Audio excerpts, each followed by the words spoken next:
Hello दोस्तों, कैसे हो। उम्मीद करता हूँ आपने वर्ल्ड वॉर वन का पहला पार्ट पसंद आया होगा। अगर आपने वर्ल्ड वॉर वन के वीडियो का पहला पार्ट नहीं देखा तो आप पहले उसे जरूर देखिएगा। पार्ट वन के वीडियो का लिंक मैं नीचे डिस्क्रिप्शन में देने जा रहा हूँ। और दोस्तों, अगर आपने मेरे चैनल इंडो टेकी को अभी तक सब्सक्राइब नहीं किया है तो पहले सब्सक्राइब जरूर कीजिएगा और साथ में बेल आइकन को जरूर प्रेस कीजिए। और वीडियो को अपने दोस्तों के साथ भी आप शेयर कर सकते हैं। तो दोस्तों, आपको पहले बताता चलूं कि मैंने पार्ट वन में हमने देखा कि किस तरह से सेंट्रल पावर कंट्रीज और अलायंस पावर कंट्रीज के बीच में गर्मा गर्मी चल रही थी और किस तरह से आर्च ड्यूक फ्रेंच की हत्या कर दी गई और ये घटना किस तरह से वर्ल्ड वॉर वन का मेन कारण बनी। और हमने ये भी देखा कि लड़ाई किस तरह से लड़ी गई और Germany, Austria Hungary empire, Ottoman empire के ऊपर किस तरह से हमला किया गया। तो दोस्तों, अब आगे देखते हैं कि किस तरह से इस वॉर में अमेरिका शामिल हुआ और उसका वर्ल्ड की हिस्ट्री में क्या असर पड़ा और रशिया क्यों कमजोर हुआ इस युद्ध में। और सबसे बड़ी बात की वॉर के बाद की जिम्मेदारी किस कंट्री के ऊपर डाली गई।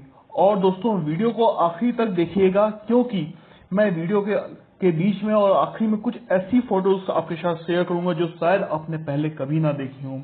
तो आइए चालू करते हैं। तो दोस्तों, हमने ये देखते हैं कि वर्ल्ड वॉर वन में हमारे प्यारे देश हिंदुस्तान का क्या रोल रहा। तो दोस्तों, जैसा कि आप जानते हैं कि इंडिया उस समय ब्रिटेन की एक कॉलोनी हुआ करता था। तो करीब 13 लाख इंडियन सोल्जर्स ने ब्रिटेन की ओर से इस वॉर में पार्ट लिया क्योंकि इंडिया उस समय ब्रिटेन की एक कॉलोनी हुआ करता था। तो इंडिया ने ब्रिटेन की ओर से फ्रांस में, मिडिल ईस्ट में यानी ईरान, इजिप्ट में वॉर किया जिसमें करीब 50,000 इंडियन सैनिक शहीद हो गए। और दोस्तों, दिल्ली का जो इंडिया गेट है वो उसी वर्ल्ड वॉर वन की एक तरह की मेमोरी में बनाया गया था। आइए दोस्तों, अब बात करते हैं अमेरिका की, क्योंकि अभी तक की पूरी स्टोरी में अमेरिका की कहीं पर भी नाम नहीं आया। और दोस्तों, कहीं वॉर हो और अमेरिका का नाम ना हो तो ऐसा तो हो ही नहीं सकता। तो दोस्तों, अप्रैल 1917 तक अमेरिका ने किसी को भी सपोर्ट नहीं किया। तो वो वही काम कर रहा था जो वो आज भी करता है, यानी अपने वेपन्स को बेचने का काम। वो दोनों सेंट्रल पावर और अलाइड पावर को अपने वेपन सप्लाई कर रहा था। पर उस समय एक ऐसी घटना होती है जिसमें अमेरिका की इस वॉर में एंट्री होती है।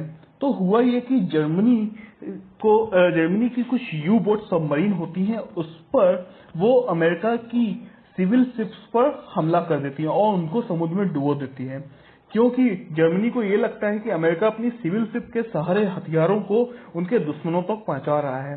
तो अमेरिका अप्रैल 1917 से इस वॉर में पूरी तरह से शामिल हो गया। लेकिन दोस्तों, उसी समय रसिया में गवर्नमेंट में चेंजेस हुए और लेनिन पावर में आते हैं। तो उस समय रसिया की जो अंदरूनी पॉलिटिक्स चल रही थी बहुत गड़बड़ चल रही थी, इसलिए रसिया ने एंड ऑफ 1917 और 1980 में अपनी आर्मी को ईस्टर्न फ्रंट से वापस बुला लिया। तो यहाँ पर वॉर की स्पीड कुछ धीमी होती है ईस्टर्न फ्रंट में।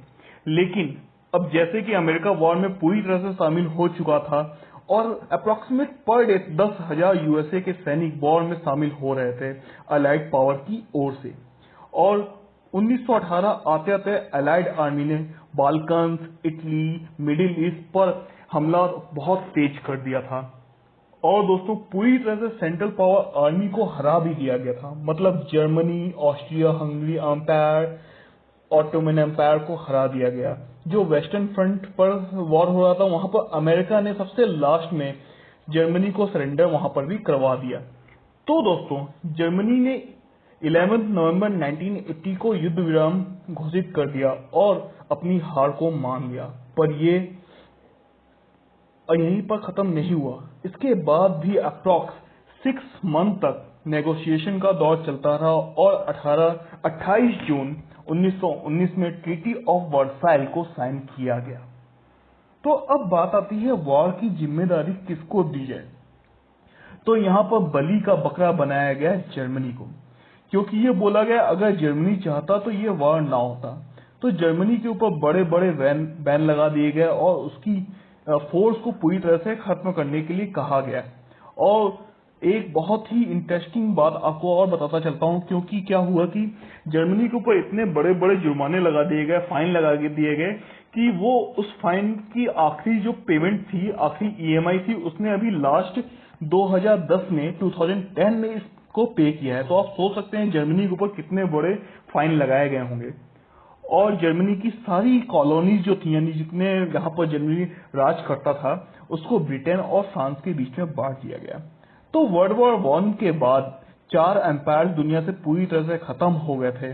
वैसे दोस्तों वर्ल्ड वॉर वन की एक खास बात ये भी रही कि इसे टेक्नोलॉजी वॉर भी बोला गया, क्योंकि इस समय वॉर को पहली बार किसी ने रेडियो का यूज किया गया था। इसके पहले किसी भी वॉर में आप अपनी बातों को किसी और तरीके से पहुंचाते थे, लेकिन यहाँ पर रेडियो के जरिए सैनिक आपस में बात करते थे।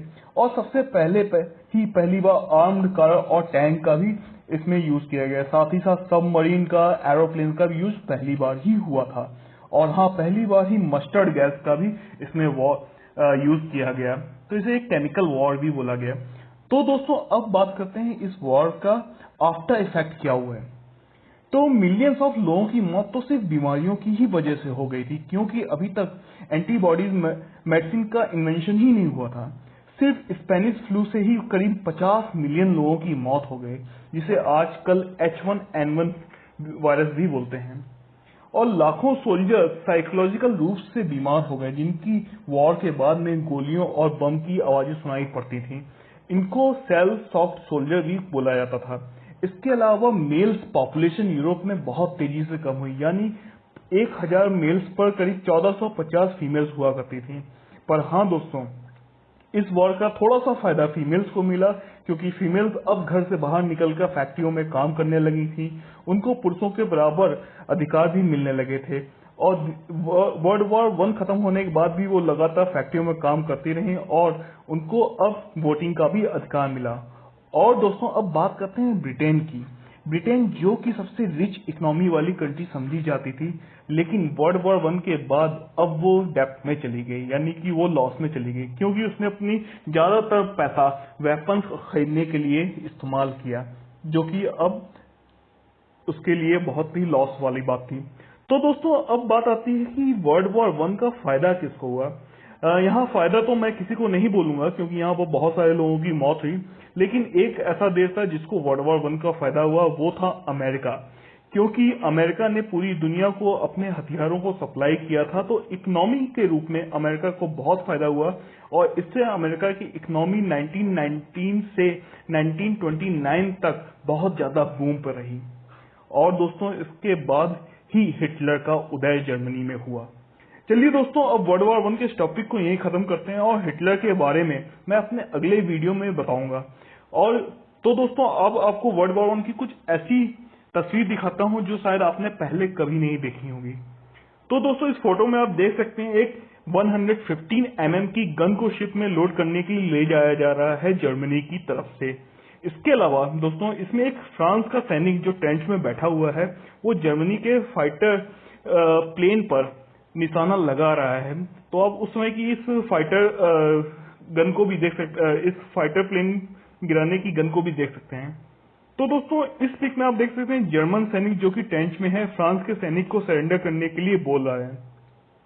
इसके अलावा इसमें आप एक जर्मनी की यू बोट सबमरीन को भी देख सकते हैं। आप ये सोचेंगे कि ज्यादातर फोटोग्राफ जो है वो जर्मनी की ही क्यों, क्योंकि जर्मनी ने इस वॉर को बहुत ग्लोरीफाई किया था। इसके अलावा दोस्तों अगली फोटो में आते हैं। इसमें आप देख सकते हैं किस तरह से कुत्ता एक ड्रेस पहने हुए जिसमें से एक सैनिक कुछ निकाल रहा है। तो हाँ दोस्तों इस समय ट्रेंचेस में मेडिसिन पहुंचाने के लिए और जरूरी पेपर्स पहुंचाने के लिए जानवरों का यूज किया था, खास तौर से कुत्तों का। तो वो इस फोटो में आप देखिए एक सैनिक उसकी ड्रेस से अपने लिए पट्टियां निकाल रहा है। तो दोस्तों इसमें अब एक जर्मनी का फाइटर प्लेन भी आपको दिखेगा। अगली फोटो में आते हैं। यहाँ आप देखिए फोटो के नीचे जिगजैग एक लाइन बनी हुई है, ऊंची नीचे एक लाइन बनी हुई है। तो ये वो ट्रेंचेस थी जो मीलों तक फैली हुई थी। ये ट्रेंचेस हैं, गौर से देखिए।